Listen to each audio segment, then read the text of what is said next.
2 கொரிந்தியர் 3ஆம் அதிகாரம் 17ஆம் வசனத்தை நம்ம வாசிக்க கேட்கலாமா? 2 கொரிந்தியர் 3ஆம் அதிகாரம் 17ஆம் வசனம்.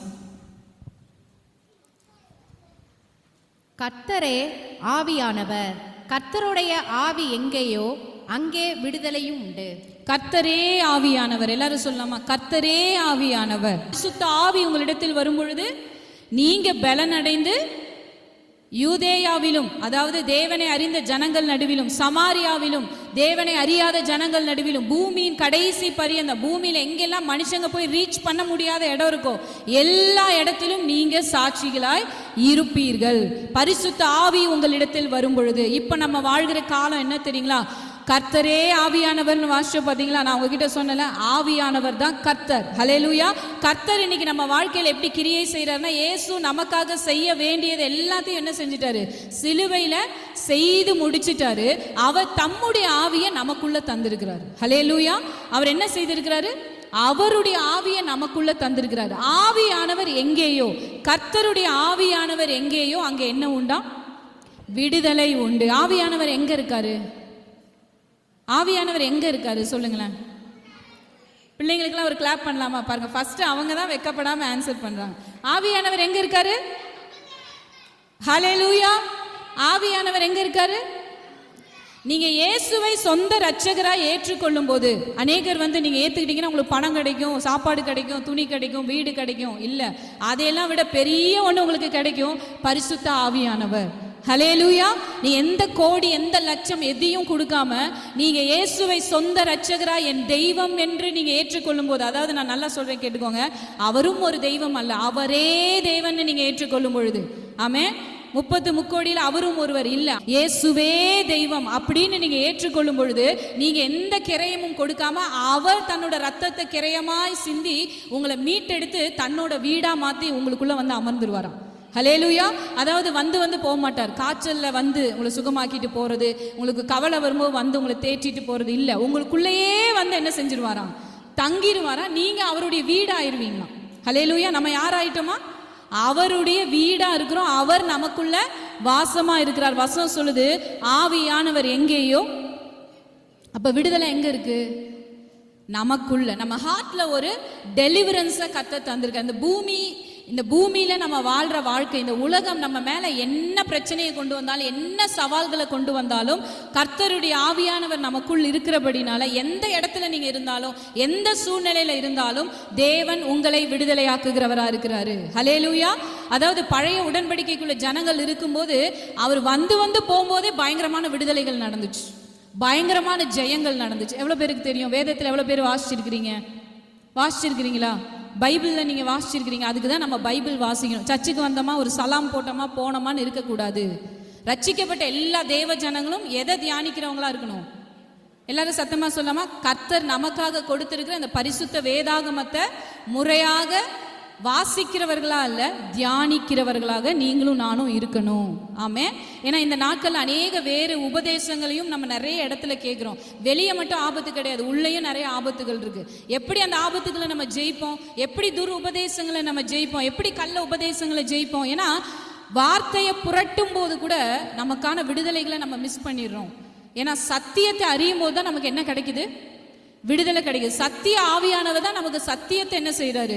சொல்லி கொடுக்கிறாரு இல்லையா? சோ சத்தியம் நம்ம அறியாத போது நம்ம சர்ச்சுக்கு வரலாம், பல நாட்கள் நம்ம சர்ச்சுக்கு வரலாம், நம்ம தசம பாகம் கொடுக்கலாம், காணிக்கை கொடுக்கலாம், எல்லாமே கொடுக்கலாம். ஆனா ட்ரூத் தெரியலன்னா நம்ம என்ன ஆக மாட்டோம்? நமக்கு விடுதலையே நம்ம நினைப்போம், இது நம்ம தலையெழுத்துன்னு நம்ம நினைப்போம். கர்த்தருடைய ஆவியானவர் உங்களுக்குள்ள இருந்தா நீங்க ஸ்டாக்னண்டா இருக்க மாட்டீங்க, நீங்க ஒரு இடத்துல தங்கியே இருக்க மாட்டீங்க. ஹல்லேலூயா. நான் பேசுறது எவ்வளவு பேர் கேட்டுட்டு இருக்கீங்க? ஹோலி ஸ்பிரிட் உங்களுக்குள்ள இருக்காருன்னா, ஆவியாகிய கர்த்தர் உங்களுக்குள் இருக்கிறாரு அப்படின்னு சொன்னா, நீங்க ஒரே நிலைமையில தங்கி இருக்க மாட்டீங்க, உங்ககிட்ட வளர்ச்சியை பார்ப்பீங்க. ஹல்லேலூயா. நீங்க வளர்ச்சியை பார்ப்பீங்க. நீங்க கேட்கலாம், உலகத்தில் இருக்கவங்களும் வளரதான் செய்யறாங்க, இதுக்கு ஹோலி ஸ்பிரிட் வேணுமா நீங்க நினைக்கலாம். வசனம் சொல்லுது, கர்த்தருடைய ஆசீர்வாதமே ஐஸ்வர்யத்தை தரும், அதனோட அவர் வேதனையை கூட்டாரு. ஹல்லேலூயா. வேதனை இல்லாத ஒரு பெருக்கம் உங்க வாழ்க்கையில இருக்கும். எவ்வளவு பேர் விசுவாசிக்கிறீங்க? கர்த்தருடைய ஆவியானவர் உங்களுக்குள்ள இருக்கும்போது எப்படிப்பட்ட பெருக்கம் இருக்குமா? சத்தமா சொல்லுங்க, எப்படிப்பட்ட பெருக்கம் இருக்கும்? உங்க குடும்பம் பெருகிட்டே இருக்கும், ஆனா அதுல வேதனை இருக்காது. உலகத்தார பாருங்க, பெருக்கம் இருக்கும் ஆனா வேதனையோடயே இருப்பாங்க. பயத்தோடயே இருப்பாங்க. எத்தனை பேர் இந்த மாதிரி நியூஸ்லாம் நீங்கள் கேட்டிருக்கீங்க? நல்ல கோடீஸ்வரங்களாக இருப்பாங்க, திடீர்னு பார்த்தா அவங்க வீட்டில் யாரோ ஒருத்தர் தற்கொலை பண்ணி இறந்து போயிருப்பாங்க. பெரிய கோடீஸ்வரங்களாக இருப்பாங்க, நிறைய சொத்துக்களுக்கு அதிபதியாக இருப்பாங்க, திடீர்னு என்ன செஞ்சுருப்பாங்க? மரிச்சு போயிருப்பாங்க இல்லையா? பணம் வந்து நமக்கு ஜீவனை கொடுக்குதா? நம்ம கூட இருக்க மனுஷங்க நமக்கு ஜீவனை கொடுக்குறாங்களா? கர்த்தருடைய ஆவியானவர் தான் தேவ ஜீவனை நமக்குள்ள என்ன செய்யறாரு? எப்போதும் வியாபிக்க செய்யறாரு. ஹல்லேலூயா. அதனால கர்த்தருடைய ஆவியானவர் நமக்குள்ள இருக்கும்போது தான் நமக்கு என்ன கிடைக்குது? விடுதலை கிடைக்குது. கர்த்தருடைய ஆவியானவர் நமக்குள்ள இருக்கும்போது அந்த விடுதலையை நம்ம என்ன செஞ்சுக்கிட்டே இருப்போம்? அனுபவிச்சுக்கிட்டே இருப்போம். நம்ம ஒரு பெருக்கத்தை பார்த்துக்கிட்டே இருப்போம். அதுல என்ன இருக்காது? வேதனை இருக்கும். உங்க பணம் பெருகும், ஆனா அதுல வேதனை இருக்காது. ஆமென். உங்க குடும்பம் பெருகும், வேதனை இருக்காது. உங்களுக்கு சமாதானம் பெருகும், வேதனை இருக்காது. இந்த உலகம் ஒரு சமாதானத்தை தரும், அது எடுக்கிற சமாதானமா இருக்கும். ஆனா அவர் கொடுக்கிற சமாதானத்தை யாராலே எடுக்க முடியாது. ஹல்லேலூயா. அதுக்கு தாங்க கர்த்தருடைய ஆவியானவர் நமக்கு வேணும். ஆவியானவர் தான் கர்த்தர். எல்லாரும் சத்தமா வலது கரத்தை உயர்த்தி சொல்லாமா? ஆவியானவர் தான் கர்த்தர். ஹல்லேலூயா. நான் இயேசுவை ஏத்துக்கிட்டேன்னு சொல்லி தான் இங்க எல்லாருமே நம்ம உட்கார்ந்து இருக்கிறோம். இயேசுவை ஏத்துக்கிட்டோம், ஆனா இயேசுவோட ஆவி நமக்குள்ள இருக்காரா? இயேசுடைய ஆவி நமக்குள்ள இருந்து பேசுற சத்தத்துக்கு நம்ம ஒபே பண்றவங்களா இருக்கிறோமா? நம்ம கீழ்ப்படுகிறவங்களா இருக்கிறோமா? ஒரு சின்ன கீழ்ப்படிதான் நம்ம வாழ்க்கையில பெரிய அதிசயங்களை செய்யும். ஆமென். வசனம் சொல்லுதுல, திரும்ப அதே வசனத்தை நம்ம வாசிக்கலாமா? 2 கொரிந்தியர் அதே வசனத்தை வாசிக்கலாமா? கர்த்தரே ஆவியானவர், கர்த்தருடைய ஆவி எங்கேயோ அங்கே விடுதலையும் உண்டு. கர்த்தருடைய ஆவி எங்கேயோ, கர்த்தரே ஆவியானவர். கர்த்தருடைய ஆவி எங்க இருக்காரோ அங்க என்ன இருக்கான்? விடுதலை. அங்க விடுதலை இருக்கு. அங்க அடிமைத்தனம் இல்ல, அங்க வேதனை இல்ல, அங்க விடுதலை உண்டு. ஆமே. அந்த இடத்துல விடுதலை உண்டு. நீங்க எவ்வளவு பேர் இந்த காலை வேளையில விசுவாசிக்கிறீங்க? எனக்கு விடுதலை உண்டு. விடுதலை கட்டடத்துக்குள்ள இல்ல. கட்டடத்துக்குள்ளதான் நம்ம எல்லாரும் வந்திருக்கிறோம். கட்டடத்துக்குள்ள விடுதலை இல்ல. விடுதலை எங்க இருக்கு சொல்லுங்க? நமக்குள்ள இருக்கு. விடுதலை நமக்குள்ள. எந்த வியாதினாலும் கர்த்தர் உங்களை விடுதலை ஆக்குகிறார். எந்த பிரச்சனை, எந்த சிறைச்சாலைனாலும் கர்த்தர் உங்களை விடுதலை ஆக்குகிறார். ஆமென். ஆவியானவர் வந்து வந்து போகும்போதே விடுதலைகள் பயங்கரமா நடந்ததுன்னா, ஆவியானவர் தங்கி இருக்கும்போது எப்படிப்பட்ட விடுதலை நடக்கும்? ஹல்லேலூயா. சிங்க கெபிக்குள்ள தானியேல் போனாரு, ஆனா தேவன் என்ன செஞ்சார்? சிங்கங்கள் சேதப்படுத்தாதபடி ஜீவனோடு எந்த கீறலும் இல்லாம தானியேலை வெளியே கொண்டு வந்தார். உள்ள போனாரு, ஆனா அவருக்கு ஒண்ணுமே சம்பவிக்கல. சாத்ராக் மேஷாக் ஆபேத்நேகோ உள்ள போனாங்க, அக்கினி 7 மடங்கு ஆச்சு, ஆனா அவங்களுக்கு ஒண்ணுமே ஆகாம, சேதமே ஆகாம என்ன செஞ்சாங்க? வெளியே வந்தாங்க. ஆமென். எவ்வளவு பேர் நீங்க விசுவாசிக்கிறீங்க? ஆவியானவர் உங்களுக்குள் இருக்கிறபடினால இன்னைக்கு சிங்க கெபிக்குள்ள போனது போலவே நீங்க இருக்கலாம், ஆனா கர்த்தர் ஒரு கீறலும் இல்லாம உங்களை சாட்சியாக வெளியே கொண்டு வர அவர் வல்லமை உள்ளவரா இருக்கிறாரு. ஹல்லேலூயா. எவ்வளவு பேர் விசுவாசிக்கிறீங்க? கர்த்தருடைய ஆவி எங்கேயோ அங்கே விடுதலை உண்டு. கர்த்தருடைய ஆவியானவர் நமக்குள் இருக்கிறார். இதுல யாருக்காவது சந்தேகம் இருக்கா? கர்த்தருடைய ஆவியானவர் உங்களுக்குள்ள இருக்காருன்றதுல யாருக்காவது சந்தேகம் இருக்கா? இல்லைங்க, ஹேமா பாஸ்டருக்குள்ள தான் இருக்காரு. இல்லைங்க, இந்த பிரதர் டிரான்ஸ்லேட் சூப்பரா பண்றாரு, இவருக்குள்ள இருக்கிறார். அந்த சிஸ்டர்லாம் நல்லா ஆராதிச்சாங்க, அவங்களுக்குள்ள இருக்கிறாங்க. இல்ல, இயேசுவை யாரெல்லாம் சொந்த இரட்சகரா ஏற்றுக்கொண்டாங்களோ அத்தனை பேருக்குள்ளேயும் பரிசுத்த ஆவியானவர் இருக்கிறாரு. ஹல்லேலூயா. விசுவாசிக்கிறீங்களா? உங்க ஹார்ட்டை தொட்டு சொல்லுங்க, எனக்குள்ள இயேசுவின் ஆவி இருக்கிறாரு, கர்த்தருடைய ஆவியானவர் இருக்கிறாரு. இதுக்கு நான் எந்த கோடியும் கொடுக்கல, எந்த கோடியோ, எந்த லட்சமோ, எந்த ஆயிரங்களோ கொடுக்கல. விலையேற பெற்ற இயேசுவின் ரத்தம் நான் பிறக்கிறதுக்கு முன்னாடி இந்த பூமியில எனக்காய் சிந்தப்பட்டபடியினால, எனக்காக முதற் பலனாய் இயேசு ஏறி பரலோகத்துக்கு போனபடியினால என் மேல் தேற்றற வாளன் வந்து தங்கி இருக்கிறார். ஹல்லேலூயா. பரிசுத்த ஆவியானவர் என் மேல் தங்கி இருக்கிறார். விசுவாசிங்க. இந்த வேர்ட் அப்படியே உங்க ஹார்ட்டுக்கு கொண்டு போங்க, உங்க சிந்தனைக்குள்ள கொண்டு போய் வாய் திறந்து சொல்லுங்க, கர்த்தருடைய ஆவியானவர் என் மேல் இருக்கிறார், கர்த்தருடைய ஆவியானவர் என் மேல் இருக்கிறார். ஹல்லேலூயா. ஆமென். நான் செய்வது எல்லாம் வாய்க்கும், நான் செய்வது எல்லாம் வாய்க்கும். கர்த்தருடைய ஆவியானவர் எனக்குள் இருக்கிறார். நான் விடுதலையை அனுபவிக்கிற தேவ பிள்ளையா இருக்கிறேன். உங்களுடைய சிந்தையில எந்த போராட்டம் இருந்தாலும், இருதயத்தில் எந்த போராட்டம் இருந்தாலும், வாழ்க்கையில எந்த போராட்டம் இருந்தாலும், எந்த குறைவுக்குள் நீங்க இருந்தாலும் உங்க தலையில கை வச்சு சொல்லுங்க, நான் விடுதலையை அனுபவிக்கிற மனுஷன், நான் விடுதலையை அனுபவிக்கிற மனுஷன். ஹல்லேலூயா. விசுவாசிக்கிறீங்களா? விசுவாசிக்கிறீங்களா? கர்த்தர் உங்களை விடுதலை ஆக்கி இருக்கிறார். கர்த்தர் உங்களை விடுதலை ஆக்கி இருக்கிறார். ஆமே. நீங்க விடுதலை ஆக்கப்பட்டவர்களா இருக்கிறீங்க. அடுத்த வசனம் சொல்றத பார்க்கிறோம். 2 கொரிந்தியர் 3ஆம் அதிகாரம் 18ஆம் வசனம் சொல்றத பார்க்கிறோம். 2 கொரிந்தியர் 3:18. நாம் எல்லாரும் திறந்த முகமாய் கர்த்தருடைய மகிமையை கண்ணாடியிலே காண்கிறது போல கண்டு, ஆவியாயிருக்கிற கர்த்தரால் அந்த சாயலாகத்தானே மகிமையின் மேல் மகிமை அடைந்து மறுரூபப்படுகிறோம். எல்லாரும் சத்தமா ஒரு அல்லேலூயா சொல்லலாமா? இது எவ்வளோ பயங்கரமான வார்த்தை தெரியுங்களா? பைபிள்ல பயங்கரமான வார்த்தை இதுதான். ஏன்னா இது மனுஷங்களுக்கு சாத்தியமே இல்லாத ஒரு காரியம். நீங்க பழைய உடன்படிக்கையில பார்த்தீங்கன்னா மகா பரிசுத்த ஸ்தலத்துல தேவனுடைய ஷெகினா மகிமை இறங்கி வரும் பொழுது பிரதான ஆசாரியனை தவிர ஒருவரும் அந்த மகிமையை தரிசிக்க முடியாது, அதுக்குள்ள போக முடியாது. அந்த ஆசாரியனை வருஷத்துக்கு ஒரு முறை தான் அந்த ஸ்தலத்துக்குள்ள பிரவேசித்து தேவ மகிமைக்குள்ள அவர் நிற்பார் இல்லையா? ஆனா இங்க வசனம் என்ன சொல்லுது தெரியுங்களா? நம்ம எல்லாரும் சொல்லுங்க, நாம் எல்லாரும், ஹல்லேலூயா, நாம் எல்லாரும் மூடப்பட்ட முகத்தை உடையவர்களா இல்ல, திறந்த முகமாய். அடுத்த லைன் சொல்லுது, உங்க பாஸ்டர் முகத்துல அல்ல, உங்க முகத்துல. வசனம் சொல்லுது, நாம் எல்லாரும் திறந்த முகமாய் கர்த்தருடைய மகிமையை கண்ணாடியிலே காண்கிறது போல கண்டு. கண்ணாடியில காண்கிறதுனா எப்படி காண்போம்? இப்ப இதுதான் கண்ணாடின்னு வைங்களேன். நான் ஒரு கண்ணாடி பார்த்துட்டு இருக்கேன், சரியா? வசனம் என்ன சொல்லுதுன்னா, கர்த்தருடைய மகிமையை நீங்க எதுல பாக்குறீங்களா? கண்ணாடியில நான் பார்க்கும்போது யாரை பார்ப்பேன்? நான் சுபா சிஸ்டர் பார்ப்பேனா? கார்த்திகாவை பார்த்துட்டு இருப்பேனா? நான் கண்ணாடியில பார்க்கும்போது யாரை பார்க்குறேன்? அப்போ வசனம் என்ன சொல்லுதுன்னா, கர்த்தரோட மகிமையை நான் என்கிட்ட பார்க்குறேன். கர்த்தருடைய மகிமையை நான் என்கிட்ட. எத்தனை பேர் கர்த்தர் மகிமையை உங்ககிட்ட பார்த்துருக்கீங்க? நீங்க ஹேமாக்காட்ட பார்க்க வந்தீங்கன்னா லைஃப் லாங் விடுதலைக்காக யாரோ ஒருத்தரை தேடி நீங்க ஓடிக்கிட்டே இருப்பீங்க. சத்தியத்தை தெரிஞ்சுக்கோங்க, விடுதலை வேற எங்கேயுமே கிடையாது, உங்களுக்குள்ளதான் இருக்கு. ஹல்லேலூயா. உன் விசுவாசத்தின்படி உனக்கு ஆக கடவது. எதுக்குங்க 1 மணி நேரம் பிரசங்கம் நடக்குது எல்லா சர்ச்சிலையும்? எதுக்கு 2.5 மணி நேரம் ஆராதனையை நடத்துறாங்க? நீங்க விசுவாசிக்கிறதுக்கு தான். பிரசங்கிக்கிறவங்க விசுவாசிக்கிறதுக்கு இல்லை, ஆராதிக்கிறவங்க விசுவாசிக்கிறதுக்கு இல்லை. யார் விசுவாசிக்கணும் சொல்லுங்க? நான் விசுவாசிக்கணும். உன் விசுவாசத்தின்படியே உனக்கு ஆக கடவது. நீ என்ன விசுவாசிக்கிறியா உன் வாழ்க்கை அப்படிதான் இருக்கும். உன் கணவர் விசுவாசிப்பதில்லை, உன் மனைவி விசுவாசிப்பதில்லை, உன் பிள்ளைங்க விசுவாசிப்பதில்லை. ஹல்லேலூயா. இயேசு சொல்றாரு, இந்த பூமியில சமாதானத்தை அல்ல பட்டயத்தையே கொடுக்க வந்தேன்றார். பிரிவினையை உண்டாக்க வந்தேன்றீங்க, பட்டயத்தை கொடுக்க வந்தீங்கன்றீங்க. எவ்வளவு பேர் அந்த வசனத்தை யோசிச்சிருக்கீங்களா? ஆண்டவர் என்ன சொல்றாரு? சமாதானத்தை அல்ல பட்டயத்தை, பிரிவினைய நான் உண்டாக்கும்படியா வந்தேன். இந்த வசனத்தை யாராவது படிச்சா சர்ச்சுக்கு வருவாங்கன்றீங்க. ஆண்டவரே, நாங்களே சமாதானத்துக்காக ஓடி வந்துட்டு இருக்கோம், நீங்க என்ன சொல்றீங்க? இதுக்கு என்ன அர்த்தம் தெரியுங்களா? அப்பா இந்த தப்பை செஞ்சாரு, மகன் அனுபவிக்கிறான், ஆண்டவர் அதை பிரிச்சுட்டாரு. யார் யார் என்ன பண்றாங்களோ அதற்குரிய ஆசீர்வாதத்தை அவங்களுக்கு ஆண்டவர் பர்சனலா கொடுக்குறாராம். உங்க முற்பிதாக்கள், உங்களுடைய தகப்பன், உங்களுடைய தாத்தா, உங்க பாட்டி ஏதோ ஒன்று செய்திருக்கலாம். நீங்க நினைக்கிறீங்க அதை தான் நாங்கள் சுமந்துட்டு இருக்கோம், அந்த சாபம் எங்க மேல இருக்கு. இல்ல, நீங்க இயேசுவை விசுவாசிக்கும் போது அவர் ஒரு பிரிவினையை உண்டாக்குறாரு. உங்க ஆத்துமா தேவனுக்கு முன்பாய் நிக்குதுன்னா, நீங்க ஆவியானவரை தரிசிக்கிறீங்கன்னா, உங்க வீட்டுல 5 பேர் இருந்தாலும் 10 பேர் இருந்தாலும் உங்க தலையை கர்த்தர் உயர்த்துவார். உன் விசுவாசத்தின்படி உனக்கு ஆக கடவது. உன் விசுவாசம். நீ விசுவாசிக்கிறியா உன் குடும்பம் கட்டப்படும்னு? நீ விசுவாசிக்கிறியா உனக்கு சமாதானம் உண்டுன்னு? நீ விசுவாசிக்கிறியா உன் வாழ்க்கை ஆசீர்வாதமா இருக்கும்னு? அப்படியே ஆகும்.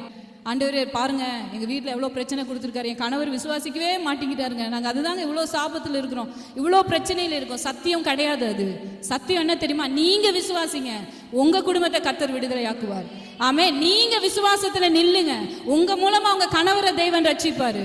நீங்க விசுவாசத்துல நில்லுங்க, உங்க மூலமா உங்க மனைவிக்கு ஒரு அண்டர்ஸ்டாண்டிங்கை கர்த்தர் தருவாரு. உன் விசுவாசத்தின்படியே உனக்கு ஆக கடவுது. ஏன்னா கர்த்தருடைய ஆவியானவர் உனக்குள் இருக்கிறார். ஹல்லேலூயா. எவ்வளவு பேர் பர்சனலா அந்த வேர்டை எடுத்துட்டு சொல்றீங்க, கர்த்தருடைய ஆவியானவர் எனக்குள் இருக்கிறார்? சொல்லுங்களேன், கர்த்தருடைய ஆவியானவர் எனக்குள் இருக்கிறார். ஹல்லேலூயா. கர்த்தருடைய ஆவியானவர் எனக்குள் இருக்கிறார். தகப்பன் திராட்சைக்காய தின்னாரு, பையனுடைய பல்லு கூசி போச்சு. இந்த பழமொழி இஸ்ரவேல்ல இனி கேட்கப்படுவது இல்லை. சொல்லுங்க, இந்த பழமொழி இஸ்ரவேல்ல கேட்கப்படுவது இல்லை. நம்ம யாருமே தலைமுறை சாபத்துக்கு கீழே இல்லை. நம்ம தலை மேல ஆசீர்வாதம் தான் இருக்கு. ஏன்னா ஒவ்வொருவரும் தேவனுடைய பிள்ளைகளாய் ஆக்கப்பட்டிருக்கிறோம். இயேசுவின் ரத்தத்தினால அவருடைய பிள்ளையாய் நாம் ஆக்கப்பட்டிருக்கிறோம். எவ்வளவு பேர் சொல்றீங்க நான் தேவனுடைய பிள்ளை? உங்க மனைவி தேவனோட பிள்ளை, உங்க கணவர் தேவனோட பிள்ளை, நீங்க பெற்ற உங்க பிள்ளை தேவ பிள்ளை. ஹல்லேலூயா. ஒவ்வொருவரும் தேவனுடைய பிள்ளைகளாய் ஆக்கப்பட்டிருக்கிறோம். அவருடைய இரத்தத்தினாலே நாம் பிள்ளைகள் ஆக்கப்பட்டு இருக்கிறோம். ஆமென். அவர் நம்மை கிரயத்தை செலுத்தி என்ன செஞ்சிருக்காராம்? சம்பாதித்து இருக்கிறார். ஹல்லேலூயா. எவ்வளவு பேர் விசுவாசிக்கிறீங்க? ஆமென். விசுவாசிக்கிறீங்களா? நீங்க தேவனுடைய பிள்ளைகள்னு விசுவாசிக்கிறீங்களா?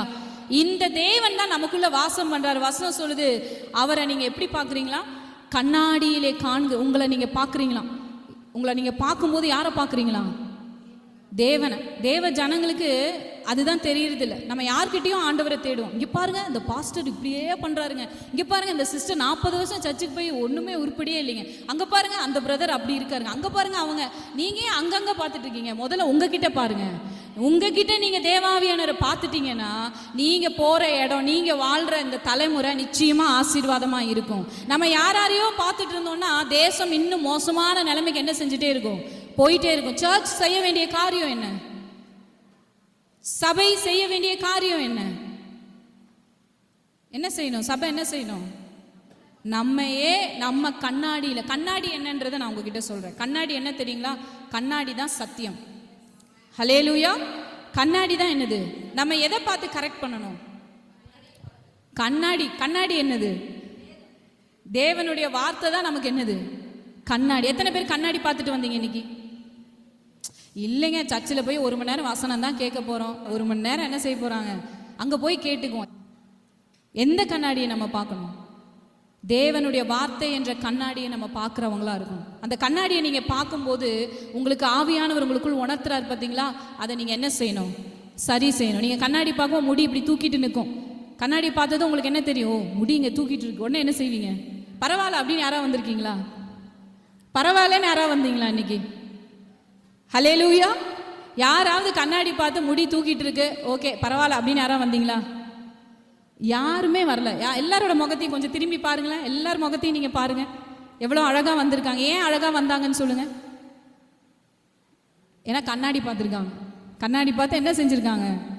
சீர்படுத்தி இருக்கிறாங்க இல்லையா? அவங்க நம்ம நிறைய பேர் என்ன செய்வோம்? ஆண்டவரே என்னை அழகாய் மாற்றும் அப்பா, என்னை அழகாய் மாற்றும். ஆண்டவர் இப்படி யோசிச்சுட்டு இருப்பார்.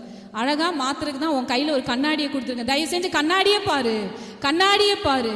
கண்ணாடி பார்த்தா என்ன ஆயிரலாம்? கையில் ஆண்டவர் அதிகாரத்தை கொடுத்துருக்காரு. ஆண்டவர் என்ன சொல்றாரு? உன் தூசியை உதறி விட்டு. நிறைய பேர் எப்படி ஜெபிக்கிறாங்க? ஆண்டவரே தூசியை உதரும் அப்பா, ஆண்டவரே தூசியை உதரும் அப்பா, ஆண்டவரே எனக்கு ஒரு அழகான வஸ்திரத்தை தாரும். ஆண்டவர் என்ன செஞ்சுட்டு இருப்பாரு? கண்ணாடியை பாரு, என்ன சொல்லியிருக்கேன் பாரு. தூசியை உதறு, நீ தூசியை உதறு, அலங்கார வஸ்திரத்தை நீ உடுத்தி கொடுத்துட்டேன், உன் வல்லமையை நீ தரித்து கொள்றாரு. வல்லமை எங்க? ஆண்டவரே உனக்குள்ளதான் இருக்கிறாரு. நீ என்ன தெய்வம் சொல்றீல, என் ஆவியை நான் உனக்குள்ள வச்சுட்டேன். வல்லமையை தரித்துக்கொள். கண்ணாடியை பார்க்கும்போது என்ன தரிச்சுக்கிறீங்க? வல்லமையை தரித்து கொள்றீங்க. ஹல்லேலூயா. கண்ணாடியை பார்க்கலனா நம்ம இன்னைக்கு என்ன கோலத்துல வந்திருப்போம் தெரியுமா? உங்களுக்கு என்ன கோலத்துல வந்திருப்போம் தெரியுமா? இப்படிதாங்க உள்ளான மனுஷன் இன்னைக்கு நிறைய பேருக்குள்ள இருக்கிறான். சண்டே மட்டும் பார்க்கறது அல்ல இந்த கண்ணாடி. ஒவ்வொரு நாளும் சங்கீதம் 1ஆம் அதிகாரத்தை நம்ம எல்லாரும் எடுத்துக்கொள்ளலாமா? சங்கீதம் 1ஆம் அதிகாரம் 1ஆம் வசனத்தை வாசிக்க கேட்கலாமா? துன்மார்க்கருடைய ஆலோசனையில் நடவாமலும், பாவிகளுடைய வழியில் நில்லாமலும், பரியாசக்காரர் உட்காரும் இடத்தில் உட்காராமலும், கர்த்தருடைய வேதத்தில் பிரியமாயிருந்து இரவும் பகலும் அவருடைய வேதத்தில் வாசிக்கிற மனுஷன் பாக்கியவான். அப்படியே போட்டிருக்கு. தியானமாய் இருக்கிற மனுஷன். அதாவது வாசிப்பது வேறு, தியானிப்பது வேறு. நீங்க வேதத்தை தியானிக்கும் போதுதான் துன்மார்க்கரோட ஆலோசனை என்னன்றதை நீங்க ஐடென்டிஃபை பண்ணுவீங்க. நிறைய ஆலோசனை உங்களை தேடி வரும். நிறைய ஆலோசனைக்காரங்க இருப்பாங்க. யார் துன்மார்க்கர்னு உங்களுக்கு தெரியும்னா அது டீச்சிங்ல வராது, மனுஷங்களோட டீச்சிங்ல வராது, ஒரு மனுஷன் உங்களுக்கு போதிக்கிறதுல வராது, நீங்க வாசிப்பதுல வராது, தியானிப்பதுல தான் வரும். நீங்க ஒரு வார்த்தையை கேட்குறீங்க, இல்ல ஒரு வசனத்தை வாசிக்கிறீங்கன்னா அதை தியானிக்கிற ஒரு ஹார்ட் நமக்கு இருக்கணும்.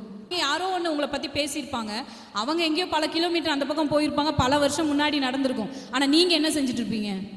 அதே என்னை பற்றி அப்படி பேசிட்டாங்க. எப்போ பேசினாங்க சிஸ்டர்? ஒரு 10 வருஷம் முன்னாடி என்ன பேசினாங்க.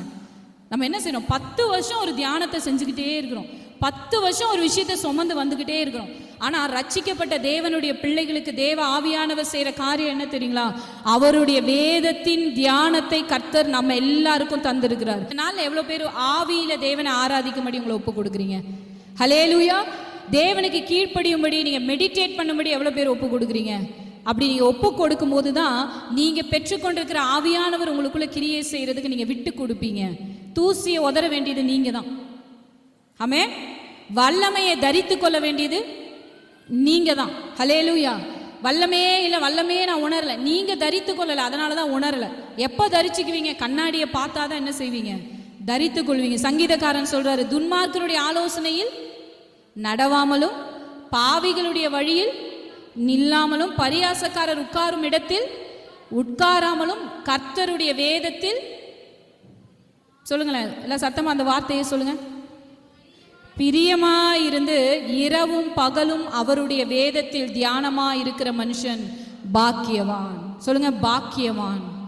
ஆமென். அவருடைய வேதத்தையே தியானிக்கிற, யாரோ சொன்ன வார்த்தையை தியானிக்கிறதில்ல, பணத்தையே தியானிக்கிறதில்ல, பணம் பணம் பணம் பணத்தையே தியானிக்கிறதில்ல, மனுஷங்க சொன்னாங்கன்னு கடந்த நாட்களையே தியானிப்பதல்ல, எனக்கு இப்படி தோல்வி நடந்துச்சு தோல்வியவே தியானிப்பதல்ல.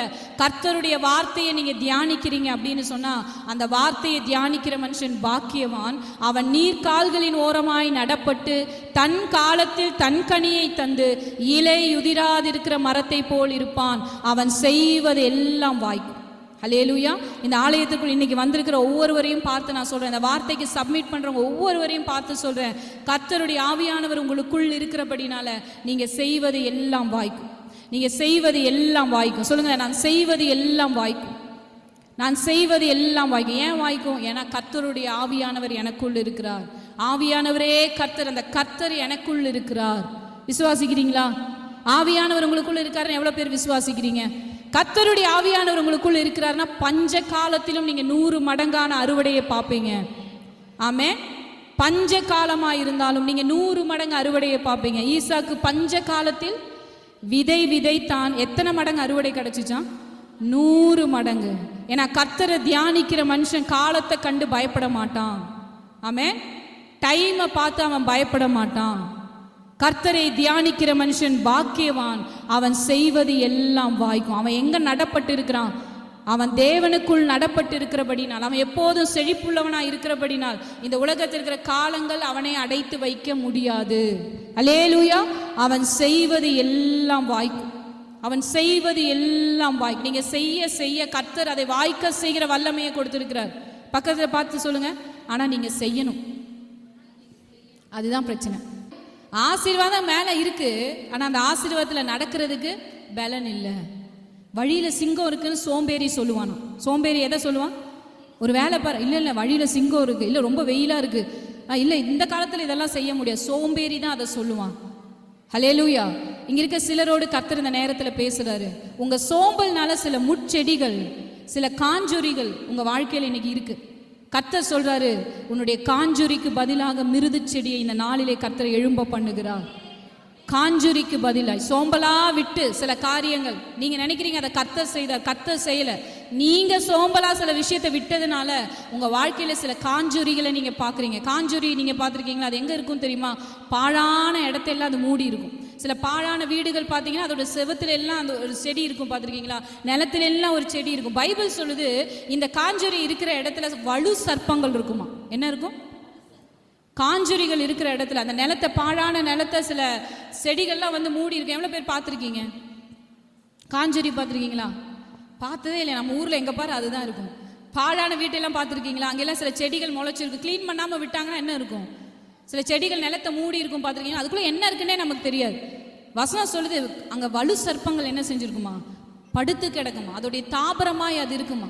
சில நேரத்தில் நம்ம வாழ்க்கையில் என்ன இருக்குன்னே தெரியல, என்ன நடக்குதுன்னே தெரியல, ஏன் இப்படி என் லைஃப் இருக்குன்னே உங்களுக்கு தெரியல. சில வலு சர்ப்பங்கள் உங்கள் சோம்பலினால, நீங்கள் ஒப்பு கொடுக்காம சில விஷயங்களை விட்டதுனால, சத்தியத்துக்கு செவி கொடுக்காம போனதுனால உங்கள் வாழ்க்கையில் உள்ள நுழைஞ்சு படுத்து கிடக்குன்னா, இன்னைக்கு நான் விசுவாசிக்கிறேன், நான் ஸ்பிரிட்ல தரிசிக்கிறத உங்க மேல நான் பேசுறேன். சில வலு சர்ப்பங்கள் உங்க வாழ்க்கையை விட்டு இன்னைக்கு விலகி ஓடுகிறது. ஹல்லேலூயா. சில வலு சர்ப்பங்களின் தாபரங்களை கர்த்தர் இந்த வேளையில உடைக்கிறாரு.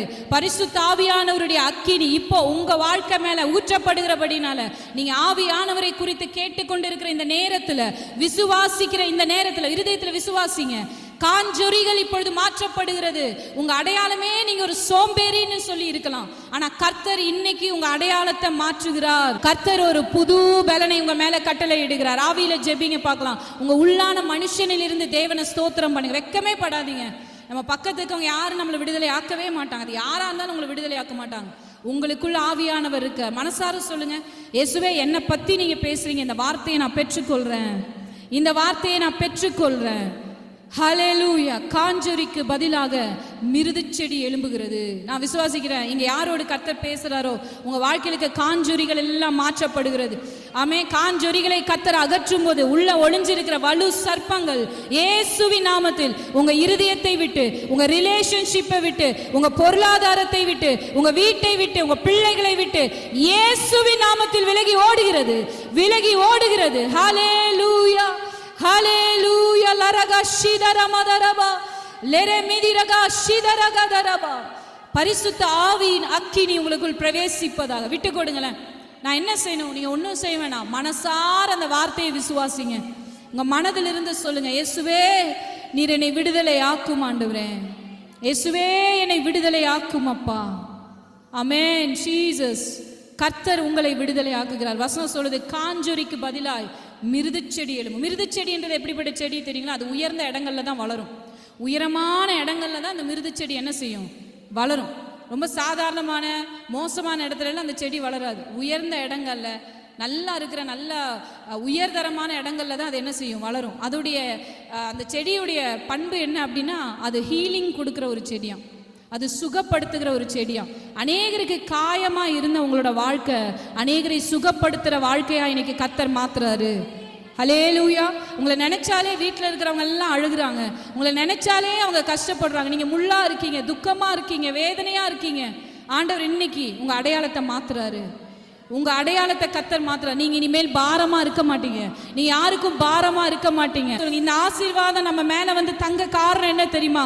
கர்த்தருடைய ஆவியானவர். இயேசு தன்னுடைய சொந்த ரத்தத்தை சிந்தினபடியால் நீங்க சாபமா இருப்பதில்லை, நீங்க வேதனையா இருப்பதில்லை, நீங்க பாரமா இருப்பதில்லை. ஆமென். ஜீசஸ். இங்க இருக்க சிலரோடு கர்த்தர் சொல்றாரு, உன் முற்பிதாக்களை பார்க்கிலும் கர்த்தர் உன்னை பெருக செய்வார். உன் தகப்பனை பார்க்கிலும், உன் பிதாக்களை பார்க்கிலும் கர்த்தர் உன்னை பெருக செய்வார். கர்த்தர் உன்னை பெருக செய்வார். ஹல்லேலூயா.